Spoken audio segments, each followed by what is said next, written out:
would like to call Muhammad Bilal for the recitation of Holy Quran. أعوذ بالله من الشيطان الرجيم بسم الله الرحمن الرحيم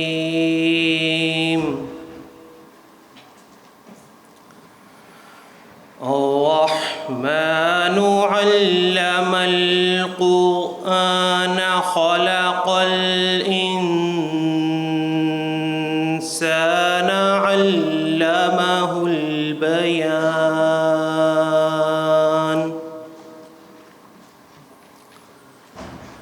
الشمس والقمر بحسبان والنجم والشجر يسجدان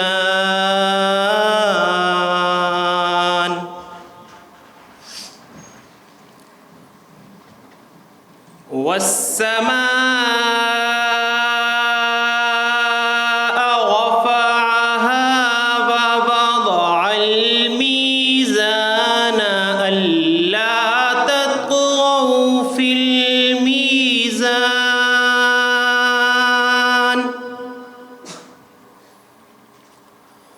وأقيموا الوزن بالقسط ولا تخسروا الميزان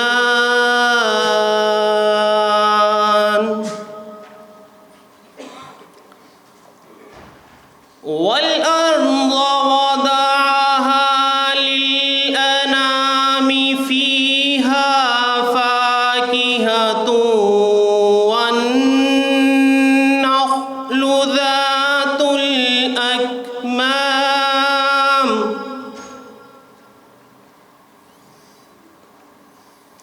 والحب ذو العصف والريحان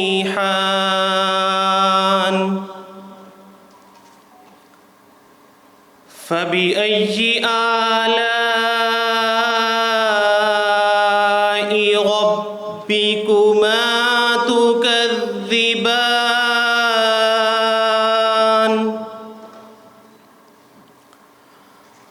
خلق الإنسان من صلصال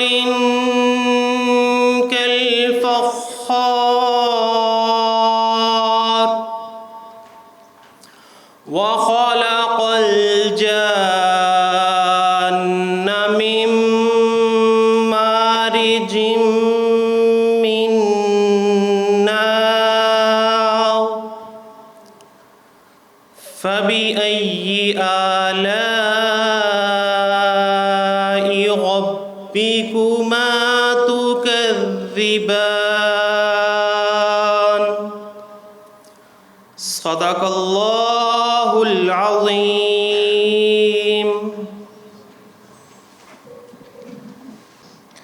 On the behalf of University of Central Punjab and UCP Business School, I would like to welcome you all on this 6th International Conference on Contemporary Issues in Business Management, especially the participants from all over the world who came here to exchange their experience and work together. I would like to extend a warm welcome to our worthy chief guest, Chairman Punjab Higher Education Commission, Dr. Fazl Ahmed Khalid, our keynote speakers, Professor Dr. Rafa Khalif, Dr. David Rooney, Dr. Ahmed Raza Bilal, Dr. Jeremy Philip Brown, and our conference chair, Provost and Dean Business School, Dr. Faisal Mustafa, conference co-chair, Professor Dr. Atar Azim Khan, conference secretary, Dr. Rabina Tashfeen, and our management team, Ijaz Bukhari and Wasim Isha. Already 5th ICIBM are successfully hosted by UCP Business School. The conference is organized to provide an opportunity to share the avenues of research and to share various dimensions of business management. The theme of current year conference is Doing Responsible and Sustainable Business. The international conference addresses the challenges in achieving sustainable business and being responsible management in collaboration with policymakers, NGOs, business, media, and other stakeholders interested in new roles. Conference participants will have a unique opportunity to network with the business community, international keynote speakers from France, Spain, Macedonia, and Australia. The attendees will experience the charming hospitality of Lahore. Lahore is the city considered as a culture hub of Pakistan, and UCP Business School is one of the leaders in innovative management education in South Asia. UCP Business School is one of the largest business schools in the country with over 3,500 students enrolled in various degree programs, spread across 5 academic divisions and 6 centers led by foreign educated faculty. UCP Business School has served the community with the excellence for more than 25 years by providing the business education at tertiary level and maintaining the professional linkages with a number of British and American universities, including University of Stirling, University of California, USA. Business School is a part of University of Central Punjab, a chartered university owned by Punjab Group of Colleges, the largest educational group in the country.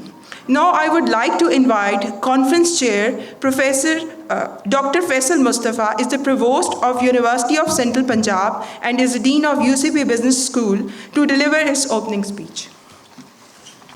Bismillahirrahmanirrahim. Honorable Chairman, PHEC Dr. Fazl Ahmed Khalid, keynote speakers, session chairs, presenters, students and participants from industry, Assalamu alaikum. It is indeed my pleasure to welcome you all at 6th ICIBM conference. And I'm sure you will join me by welcoming all of our international participants from 5 different countries. The main aim of this conference, when we started a few years back, was linked with that how we are connecting, how we are collaborating with the industry, and how we are fulfilling the requirements of this industry.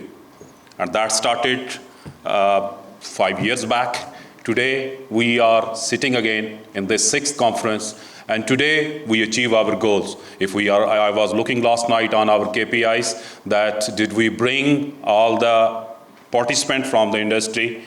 Did we bring, is it a collaborative environment now? Yes. Why? Because now we have all the business schools. I can say that around 56 different universities, institute, and participants from different universities are sitting in front of me now. And we are trying to discuss the issues which our country, with different business schools, which our business different environments are facing. And I'm sure there will be an impact of these contributions on this society as well. We are working in 3 different areas. First of all, as I discussed, that our main aim was that how we are bringing everyone together on one platform, which we achieved. Our second aim was that the research, whatsoever is happening in all different schools, business schools, universities, and all of our contribution have impact. And that impact is measurable now. This time, we have 170 researchers, professors from different universities, and they are presenting, and all the topics have impact. Still, we have a lot to do on that area. Why? Because the topics which we are choosing, the data collection, the research, whatsoever we are doing, it must have a significant contribution, and that significant contribution will lead to contributions from our school, from our academia, and it have an impact on quality of education. And we have to link that research with our teaching and learning environment, what we are trying, whatsoever we achieve, and how we are going back and how we are taking that back to in our classroom. The next thing which is very important, usually that initiative is at government level.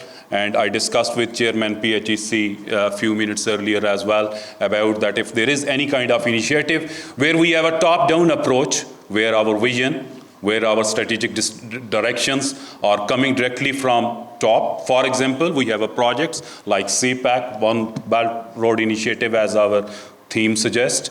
If there are any kind of contributions, if there are any kind of project areas, or if there are any kind of goals which are passed to us, and we will work on that side. I can understand we are publishing, but is our publishing goal is just to meet the HEC requirements, or there is an impact? And that is a main question from my side. I'm sure you will enjoy your 2-day stay with us. My team will be around. And definitely, if you have any problem, please try to discuss with them. We will be around. But today, what we are planning that after today and inshallah tomorrow, when we are leaving, we have answer of all these questions. And for that, we have international participants here. They are experts in their specialist area, and definitely you can see them, you can ask them questions. They will be part of your presentation as well. And definitely, we have a constructive feedback which we are getting from them. Thank you very much.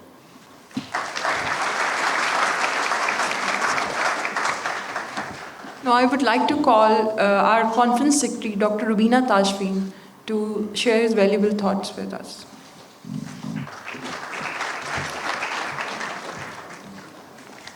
Assalamu alaikum. Respectable delegates, distinguished guests, participants, ladies and gentlemen, I welcome you all to the 6th International Conference on Contemporary Issues in Business Management 2020. I would particularly like to welcome our researchers from Pakistan and abroad who have contributed so enthusiastically to the conference. I am also grateful to our keynote speakers who have traveled all the way from Australia, Spain, Oman to be with us at this year's ICIBM. This year, ICIBM is catering to 170 plus oral presentations by numerous national and international research scholars and academic professionals. 200 plus research contributions from across the globe were received, which included research contributions from countries such as Australia, Germany, Malaysia, Oman, and China. Out of those extremely well-written papers, only 175 were selected to be presented at the conference. Although all the papers were of a very high quality, due to time constraints, only the highest ranked evaluated papers have been selected for presentation. The research contributions received are from organizational studies, international business, technology management, operation and supply chain management, marketing management, human resource, finance, accounting, economics, entrepreneurship, and SME management disciplines. Today we will have 6 parallel sessions in which each of the 3 sessions, which will include a total of 108 papers. Tomorrow, on the second day of the conference, we will have 5 parallel sessions at the University of Central Punjab, where a total of 75 papers will be presented. I hope the academicians, the practitioners, managers, faculty, and research students will benefit from these valuable scholars and the intellectual discussions which ensue. I welcome you to the conference today.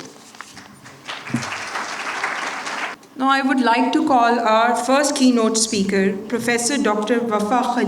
She did her PhD in Business Administration from Bordeaux University in 1996. She has keen interest in areas like corporate and accounting. She is working as a member of AFC board in France, a member of Laboratories Interdisciplinary Oristion in Tunis, a reviewer in Society and Business Review in Emerald. She has also expertise in SPS and in Vivo software. She has written certain books naming Dynamic Gestion der Entropies and Illusion of Transparency in Corporate Governance. So please welcome Dr. Rafa. So, assalamu alaikum. I don't know if being the first one called is a good thing or not, but I'm trying. I'm very happy and honored to be with you at this 6th International Conference on Contemporary Issues in Business Management, organized by the UCP Business School. And thank you again for this very beautiful organization and very, very warm welcoming. Thank you at the heart. So I'll take more or less 10 minutes, as I was told. Doing responsible and sustainable business It's a very hot topic and very important one. And if we are tackling this question, maybe because it might mean that at the local and the global levels, some, not to be pessimistic and say many, businesses have widely negotiated the frontier of social norm, what is acceptable, and have at a certain point and extent played with them. So in my opinion, this is due to our incapacity as a society to critically unpack three central issues in governing. The first one is who has a voice in making decisions? Probably the answer would be corporations. The second one, how are decisions made? Probably economic rationale, infinite financial growth.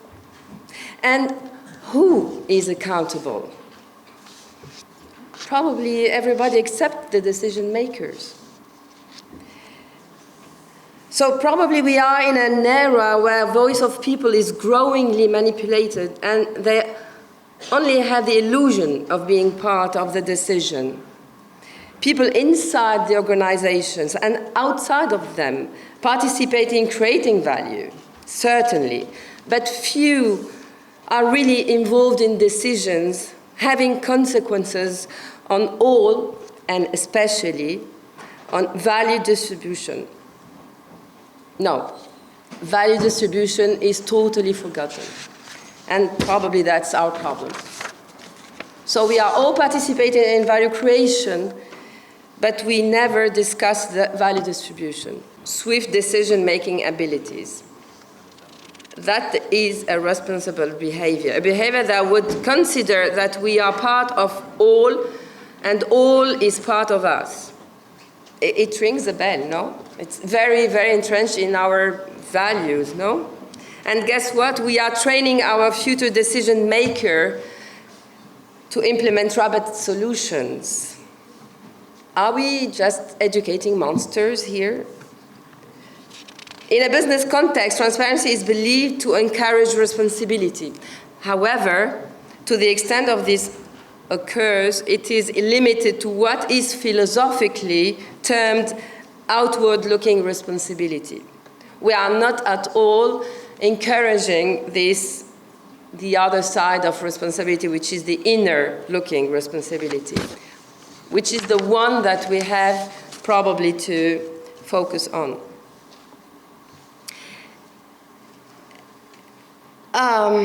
Why now it's, and I'm finishing with that, sorry. Why now it's even more impactful in emergent economies? Because as we are, I say we because I'm coming from an emergent country, even though I'm working in a developed one. So as we are assigned and ascribed to emerge, it means to be and to stay for lower. We import all the developed tools of good development to try to develop, at least to the extent of the allowed development, and transparency will help us stay for lowers. So thank you very much. Now I would like to invite our worthy Chief Guest Chairman, Punjab Higher Education Commission, Professor Dr. Fazal Ahmed Khalid. He has joined as a Chairman, Punjab Higher Education Commission in 2019.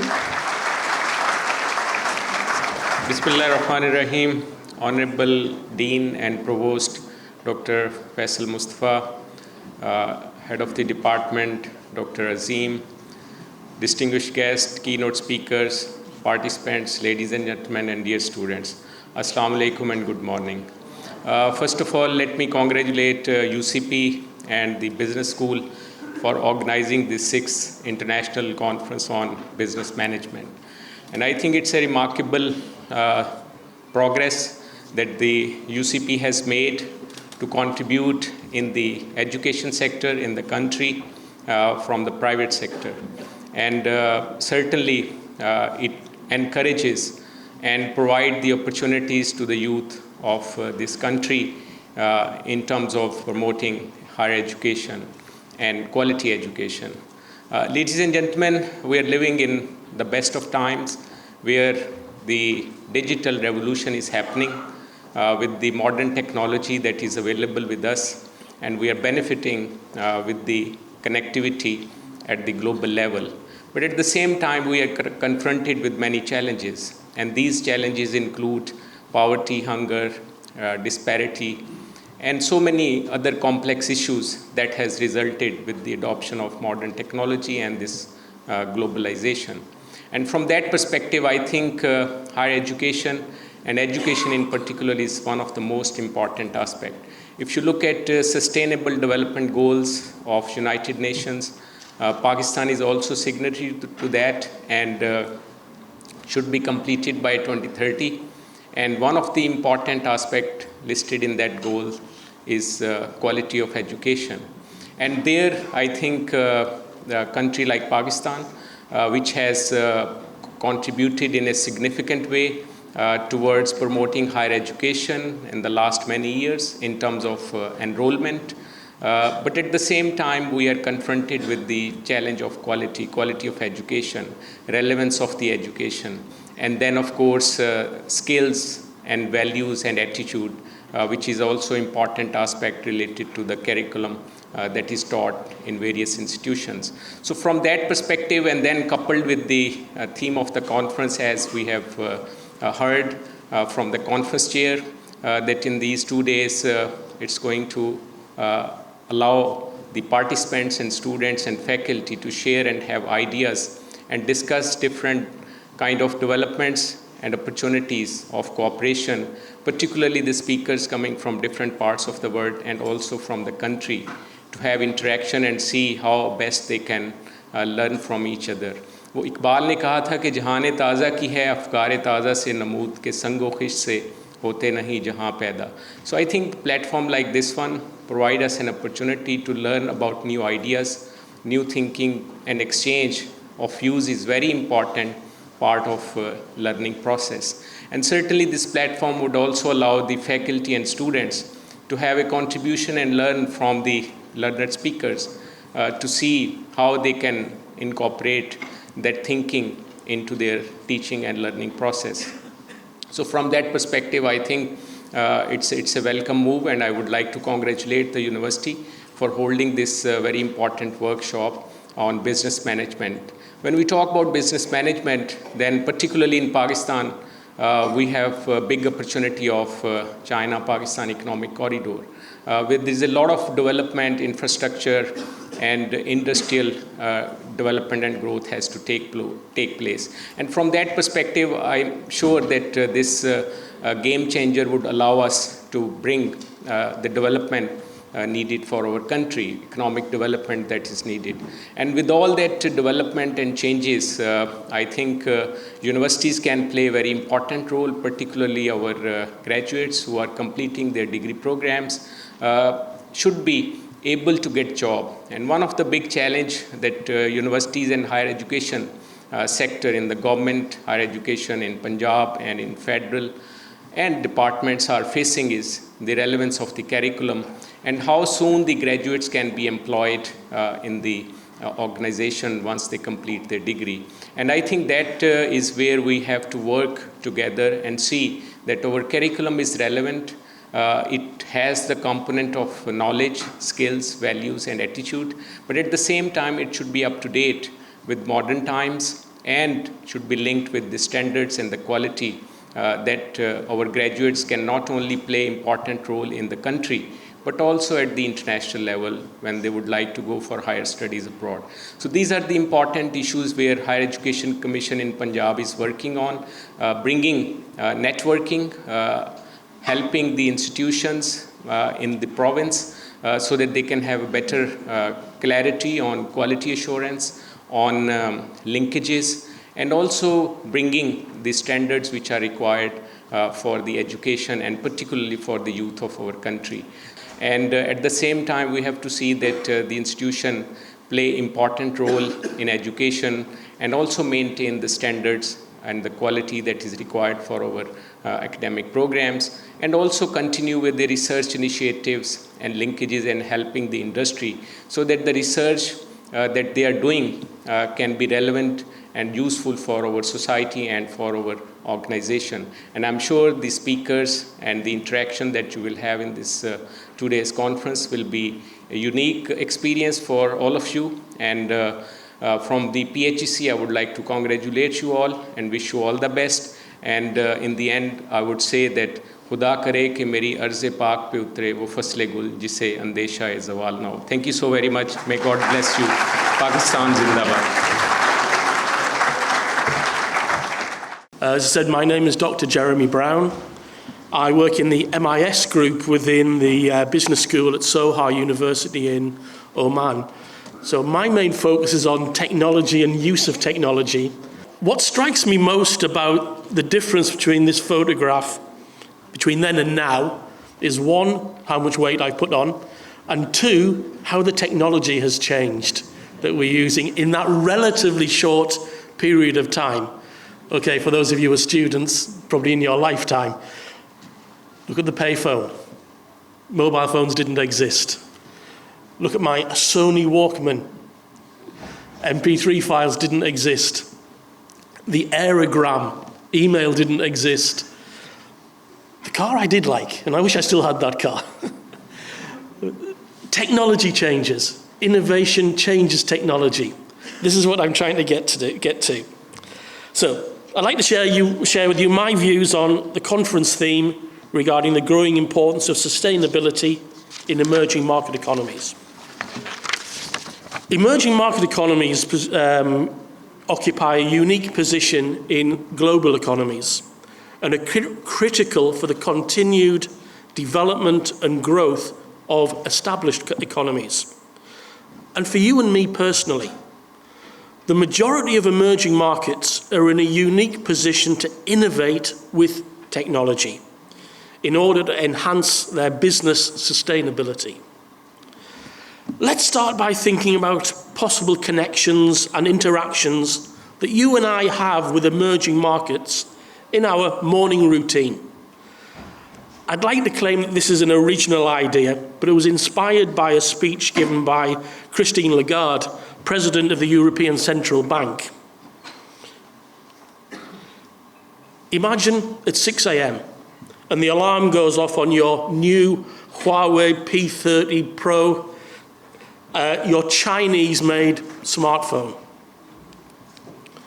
You send a WhatsApp message to a colleague in your faculty, arranging to meet for lunch. WhatsApp, co-developed by Jan Kuhn, a Ukrainian computer engineer. A few minutes later, your roommate has also woken up and is FaceTiming on his iPhone with relatives in Karachi. The iPhone, famously marketed as being designed in California, but it could actually be made in either China, the Czech Republic, Thailand, Malaysia, or the Philippines. A little bit later, you face your really difficult choice of the day. What sort of coffee are you going to have? Dr. Rafa. Is it going to be a rough, robust coffee from Kenya, or is it going to be a smoother Colombian for your morning espresso? As you're making your coffee, you turn and listen to the financial news on your Bluetooth speaker. This could be made in Malaysia, could be made in Mexico, it could be made in China, or many other countries. I pressed something wrong there. Oh. On the news, overnight, the global stock markets have been shaken by the latest Chinese economic data. This has affected your investment portfolio. You're worried about your pension, but you're mostly worried about your next holiday that you're going to take in Mexico. To cheer yourself up, you decide to wear your new suit for work. You've already arranged to meet a friend for lunch, so you might as well dress up. Your suit could have been made in China, Cambodia, Vietnam, India, Turkey, Bangladesh. Luckily, as you head out to work in your Korean-made Hyundai, you realize that low demand for oil and strong supply from emerging markets has also brought down the price of petrol. That's the one that we all want to take place. So as you're thinking about these first few minutes of your day, you realize that the center of economic gravity has been slowly moving. Yes, established global economies are still important, but they have now been joined by new economic partners from China to Colombia, from Morocco to Malaysia, and from Poland to Pakistan. Emerging and developing economies are home to 85% of the world's population, at 6 billion people. These 85% matter to the global economy more now than ever before. They matter to you and I more than ever because of strong associations through trade, finance, economics, geopolitics, and even personal connections that you and I experience on a daily basis. Emerging markets include some of the largest countries in the world, including Russia and China. Sorry, that slide didn't come out very well. However, due to factors like low per capita income and heavy focuses on exports, they are still seen as emerging markets. If emerging market economies are going to compete internationally, then they must innovate. Innovation coupled with entrepreneurship can increase and generate capacity building, create new business opportunities, and lead to sustainable development. I keep switching it off.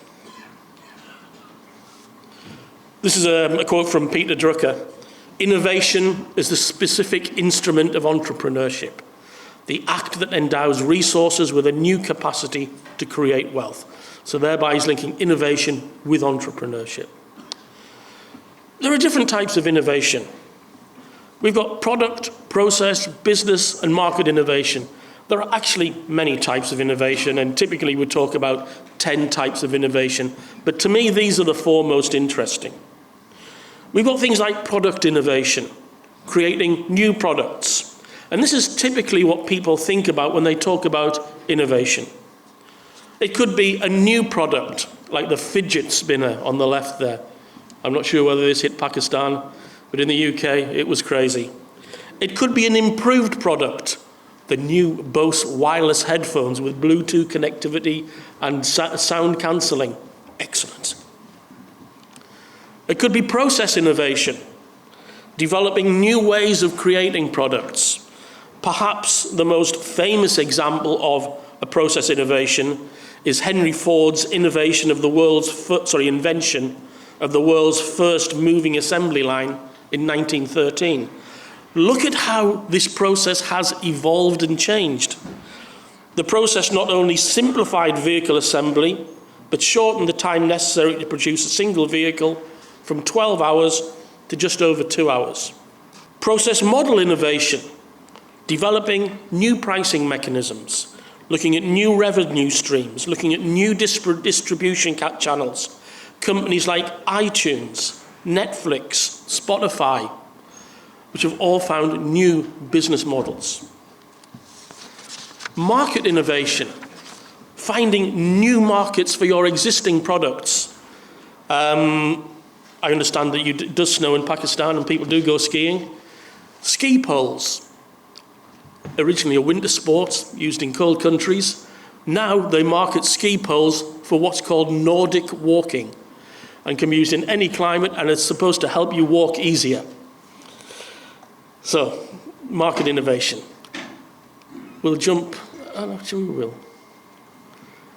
With innovation, the key is jumping the curve, or jumping to the next curve. Think about ice making. In the 1800s, the ice harvesting industry, which I've called Ice 1.0 here. During the winter, companies would cut blocks of ice from frozen lakes. Ice factories, which I've put as Ice 2.0, put them out of business because they weren't limited to just generating ice in cold climates. Refrigerator companies, which I put as ICE 3.0, in turn put ice factories out of business because of the added convenience of a personal chiller. So true innovation occurs when you jump to the next curve, or better yet, you invent the next curve. New curves are usually created by people who are new to an industry. The icebox manufacturers had had nothing to do with the ice industry until they came up with their product. So this was a new set of innovators who saw a need and then created the solution. Here are some examples of companies who are currently jumping the curve. So I'd like to leave you with a quote here from Iqbal Kadir, who was a Harvard professor. He said, "A lot of technologies in the world were unusual in the beginning and became standard. And that is the beauty of entrepreneurship and innovation." And it's the entrepreneurship, the entrepreneurial attitude, the innovation, which has to become sustainable in the promotion and development of emerging economies. Okay, thank you very much.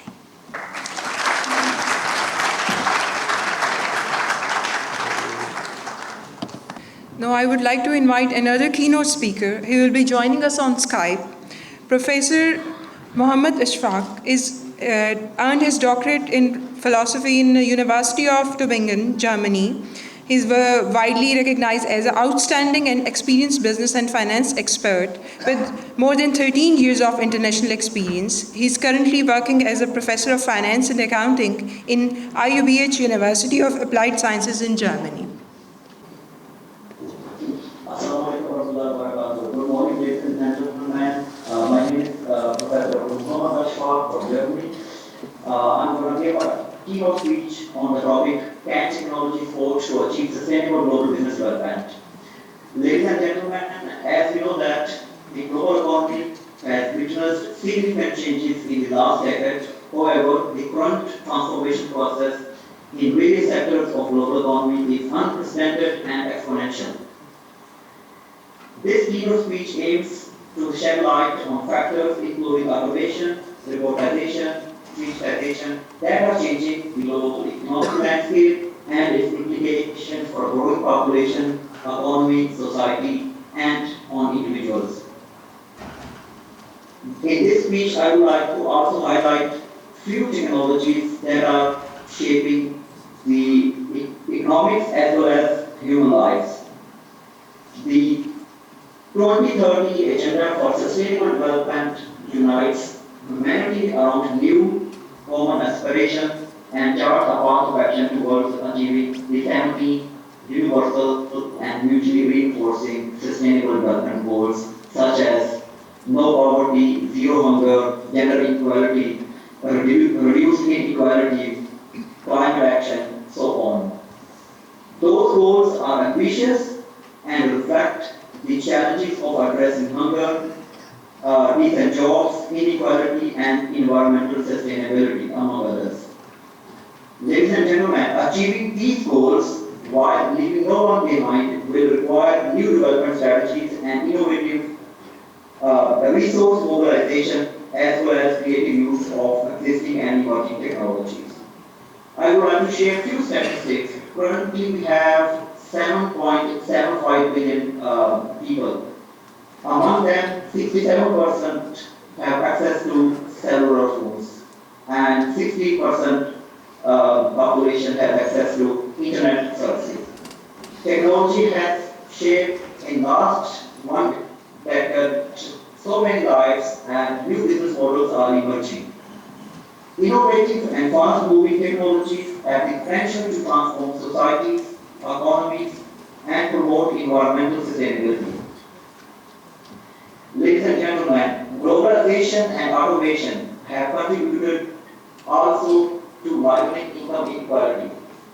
In some developed countries, offshoot of production, decline in manufacturing, the process of automation and replacement of manufacturing jobs by low-paying server sector jobs and decline in negotiating power of workers have also played an increasing role in increasing inequality.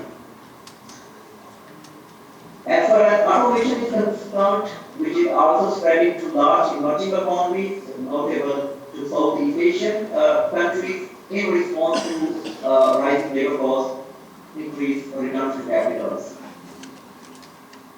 Now I would like to address how technology can foster sustainable development.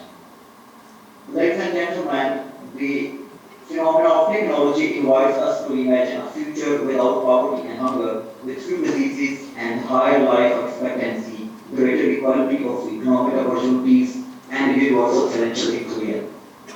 Imagine such a future, however, will require more intensive and extensive use of natural resources unless there are significant improvements in and use of those technologies. Specifically, for our planet, new advances in extraction, conversion, and storage of electricity may hold the key to make renewable energy sources competitive. For improving people's lives, new technologies will continue to improve health outcomes, leading to better, cheaper, and new services, medicines, and goods. Those technologies are making new methods of diagnosis and new forms of treatment possible and improving the administration of management of healthcare. For prosperity, new technologies mean new products and services for a greater number of people. For example, artificial intelligence is being used in a wide range of fields, from innovation to analysis and scientific research. Advances in automation are enabling new forms of manufacturing and self-driving drones and vehicles, and financial innovation in the form of digital payment is bringing in financial services to billions. The role of digital technologies such as artificial intelligence or robotics are also changing how we do the business and how people interact. Artificial intelligence can help to achieve the goal of turning personalized medicine and outcome-based public health into clinical reality. Together with other technologies, it will make possible to better calculate and manage risk and to better evaluate policies and intervene with that. Improvements in digital technologies and human interfaces combined with machine learning can extend the possibilities of community health workers. For example, those workers can be given live instructions through augmented reality techniques for demonstrated best treatments in healthcare. Ladies and gentlemen, new technologies such as 3D printing can also help to reduce the cost, and it has been already using in a number of industries. These technologies are available in widely used consumer devices such as modern smartphones, can serve as low-cost substitutes for expensive medical devices. Now, the topic of achieving equitable economic growth. New technologies have opened up new opportunities for economic growth, jobs, and wealth creation. On the one hand, they continue to expand productive capabilities and individuals based on utilization of better machines and information, enabling new business models and creating entire new industries. In the last 30 years, technology has been a contributing factor to reduce the global poverty rate since 2000, and thus aim towards the reducing hunger and poverty and achieving partially the sustainable development goal. Now, I would like to, at the end of my speech, I would like to talk about one important, the role of technology, which is the digital finance. Many households and small businesses often operating in informal sector have no access to formal financial services and therefore rely on cash. Globally, about 2 billion people have lack of financial access, and which is approximately 1.2 million people in low-income countries. According to a recent study, 80% of adults in emerging markets have a subscription with several companies. This enables mobile operators to facilitate financial transactions for mobile customers for as little as less than $10 a year, which is 90% lower than the fee charged by conventional banks.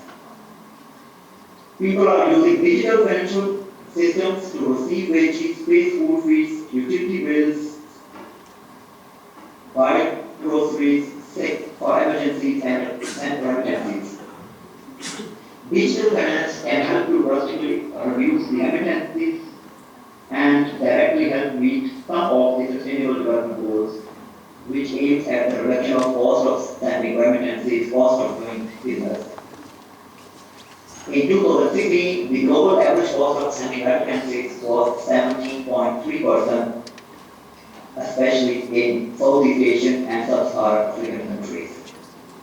Ladies and gentlemen, if we use technology for betterment of humanity, it can help us to access and it can pay a way to those people who have no access to financial services.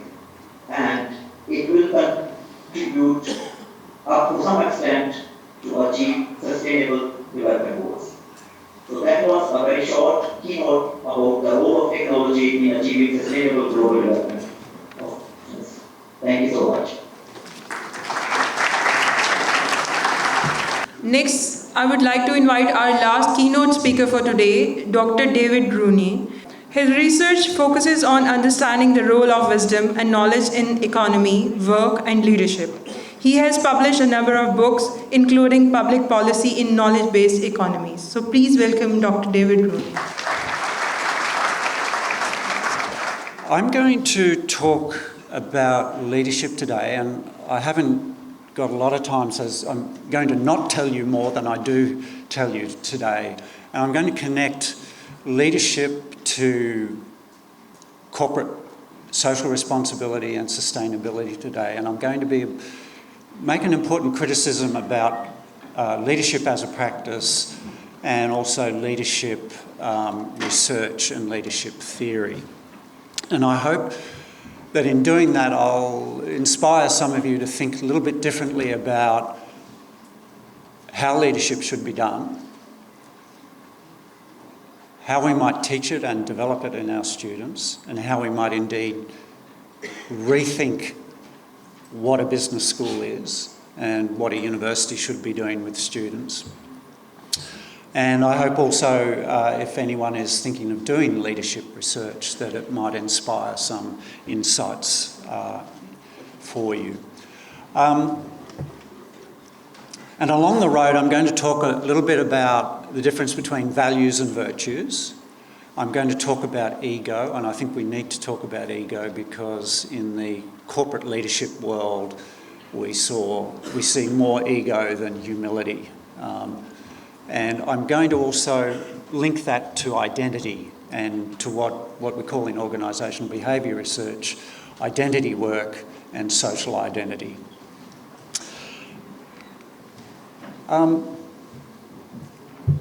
We all like to make fun of Donald Trump. But really, he's only the tip of the iceberg in terms of leadership. And I don't really want to talk terribly much about political leadership today, although I'm happy to do so over coffee later this morning. But I really want to talk about corporate leadership. And we had a very thoroughgoing Royal Commission in Australia last year looking into the practices, or malpractices I should say, in the banking and finance sector. And what it uncovered was shocking in its criminality.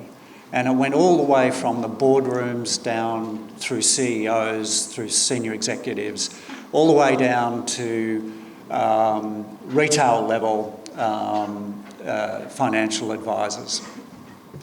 And the results are really absolutely shocking. And in many ways, they make Donald Trump just look like a slightly out of control teddy bear. And so we really need to get our acts together in terms of how we think about, in business schools, developing the leaders of the future. And, you know, as someone who's spent a career teaching leadership and doing leadership workshops and seminars all over the world. And I see that leadership development has turned into a global industry worth billions, hundreds of billions of dollars a year. You have to say, when you look at the state of leadership in the world today, that we've actually done a pretty bad job.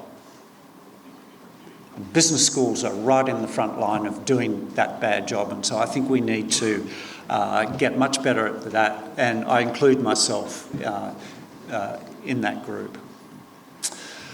Now, in leadership, identity work matters, and one of the things you find that when you get into a leadership role for the first time, you begin to have this identity change and you associate in different ways with different people. And you become very closed, and it's what I call the executive bubble. And I used to get slightly annoyed teaching MBA students when they would tell me about what happens in the real world and why the theory we teach them is not relevant. But my answer to that is, well, what part of the real world do executives live in their business class seats at the front of the plane and their five-star hotels? And you know, really they live in a little bubble, and having been in that bubble myself, I do understand it. And also, part of your identity tells you, your social identity tells you, who do you identify with? What groups do you most strongly identify with? And typically we'll identify with our self-interests, with our family interests, with our immediate community interests, probably with our country interests, but rarely ever much beyond that to a global level. And one of the things I want to impress upon you about wisdom, so I take a wisdom perspective on leadership and a wisdom perspective on leadership development. And one of the things that we know, and I first learnt this from reading Aristotle, so it's not new, it's over 2,000 years old, this idea. But the ancient Greek philosophers talked about a thing called eudaimonia, which is really about the concept of human flourishing. And the whole point of having wise people in a community was that they would ensure human flourishing. And sometimes we call that the good life. And if you've seen the show on Netflix called The Good Life, it's really based on a set of philosophical dilemmas from ancient Greek philosophy, and every episode deals slightly differently with different issues. And that's a challenge for all of us, is to think and identify globally. And a lot of the work I've been doing recently on trying to understand wisdom has been about how do we get from that smaller, more, we could almost just call it tribal way of identifying, which is hardwired into us. It's part of our genetics. It's part of what made us survive as a species on the planet. But to be a wise person, and particularly to be a wise leader, you need to take that global perspective. So wisdom is an enormously complex thing to define, and I don't have time to do that today. But let's just say that it's the ability to do what is excellent in society according to the needs of the situation that you have in front of you. And so, for example, in Australia at the moment, dealing with massive bushfires is very important. And our political leaders are doing a very bad job of dealing with that. They don't have the wisdom to deal with that. And that's problematic because people are dying, property is being destroyed, millions of animals in the bush have died, and livestock has perished. So there's an imperative in leaders to be able to deal with these very complex situations in wise ways. And at its core, wisdom, therefore, is really about being ethical. So ethics is something you do. So whenever you see a company that has Charter of Corporate Ethics, that's not ethics. That's just a list of things they would like the world to believe that they thought were important. Ethics is what you do based on your ethical reasoning. So I'll skip over that slide. And all people who practice leadership do so based on values. Even Adolf Hitler, as a leader, as abhorrent and as evil as he was, built his leadership practice on a set of values. We all have values, things that we think are important. But there's a difference between values and virtues. So a value could be socially positive or socially negative. Virtues are always, by definition, positive. And so it's essential to wisdom and wise leadership that we develop people with virtue, in other words, character. So when we talk about people's character, we're actually looking back at Aristotle's particular brand of ethics, which is called virtue ethics and sometimes called character ethics. So people of good character are virtuous people. And that's what we need our leaders, and particularly our corporate leaders, to be. And humility predicts both wisdom and excellent leadership, which is interesting, because one of the big problems we see in corporate leadership is egotism, self-interest, and not human flourishing. And ego, of course, is the greatest barrier to virtue. So all egotists have values, but very few of them have virtues. And one form of egotism is what we call virtue signalling. Now, what we hear a lot in corporate leadership discourse about, oh yes, I'm a transformational leader, I'm an authentic leader, I'm a servant leader, or whatever other kind of positive leadership attributes they would like you to think that they have. That's called virtue signalling. But unfortunately, the virtue signalling and the action rarely ever meet up in the middle. So we see people signalling that, yes, I'm all for ethical leadership, but then we look at what they do and we see something very different. So in values research, we distinguish between espoused values, which are we might signal, and then values in practice, which is the values you can deduce about that someone holds based on how they behave.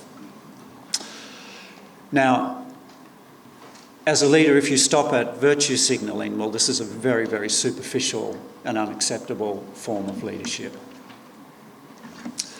And I'm just going to skip, because we're running out of time, I'm just going to skip through this slide here, because I've already said most of that, but the important thing is that bottom line there. Leaders are servants too, or leaders have responsibilities to other people. They're there to make a difference for other people. Leadership is not about you. It's about the people whose lives you can improve through your practice as a leader. So in other words, we're not there so that we get to sit in the business class seat, so we get to stay in the 5-star hotel, so we get to drive a BMW. That's not what leadership is about. And unfortunately, in the corporate world, that is what it's about. That is what people aspire to. And what I will say is that that is not leadership, and it's certainly not wise leadership, and it doesn't lead to responsibility and sustainability in business practice.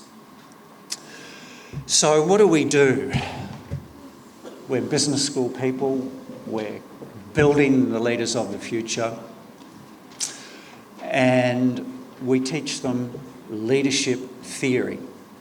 Now, leadership theory is very good at telling us what are the factors that predict really excellent leadership. It's full of studies that show us exactly what those things are. We know exactly what they are. There's no guessing games. But what they don't tell us is how do you turn people into the kinds of people who behave that way automatically. It's part of their DNA. It's part of how they're wired. And that's what we need to change in business schools. And if we think about the difference between that outward and inward perspective, I think one of the things that we don't do well enough in business school is develop that inward perspective. So coming from a Christian background, when I was a kid, we would be told to examine our conscience, to think about, okay, so I did X, I achieved Y, people were unhappy about that, why did I do that, and why was that outcome obtained? What do I need to do to make sure that doesn't happen again? Those are the sorts of things that we need to do. And interestingly, in the US, in corporate US, the biggest thing at the moment is mindfulness. And I just published an article in the Journal of Business Ethics about how mindfulness could be used as a way of examining those internal elements of our inner world so that we can change the way we practice, so that we're no longer just virtue signalling, but we are actually being virtuous, we are being ethical, we are being wise. So you can't change your automatic behaviours from looking outside. You have to take responsibility. You have to have the courage to confront your own weaknesses and ask yourself, what do I need to do to change? And how do I create new habits of mind and habits of body? Because you've got to remember, leaders don't lead by thinking, they lead by acting. They have to actually do things. So what are your automatic responses, bodily responses, physical responses as a leader when leadership is needed? And we need to get those automatic responses correct. Now, I won't go into the details of how we do that because we simply don't have time. And I'm happy to talk with people over a coffee or a cup of tea later about how we do that. Or you can download my article from the Journal of Business Ethics. I think it was in the final issue of 2019. And I think I had that, yes, make my final comments. So we haven't done a great job as business schools and as universities of developing the leaders that we need. Leaders need to be held to account, and they need to actually learn how to hold themselves to account to themselves as well as to everyone else. And we need to rethink leadership development. And I can see that through this century, the 21st century, business schools are going to have to change radically, and I think they will change radically. And I've seen a lot of change in how we teach leadership in the last 10 years. And wisdom research is beginning to show us how to do that. So, and I would recommend anyone who's interested in wisdom that it's going to be a very profitable area for research. And I think I will finish there. Thank you very much for your attention.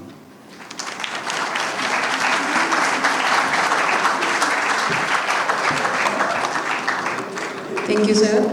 Now I would like to request Dr. Faisal Mustafa to present souvenirs to our keynote speakers.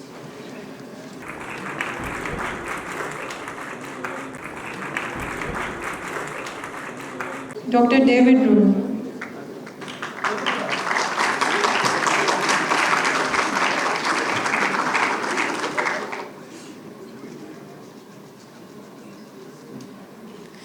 Now I would request all keynote speakers, our Dean, our Associate Dean, our Co-Secretary to stand here for a photograph, group photograph.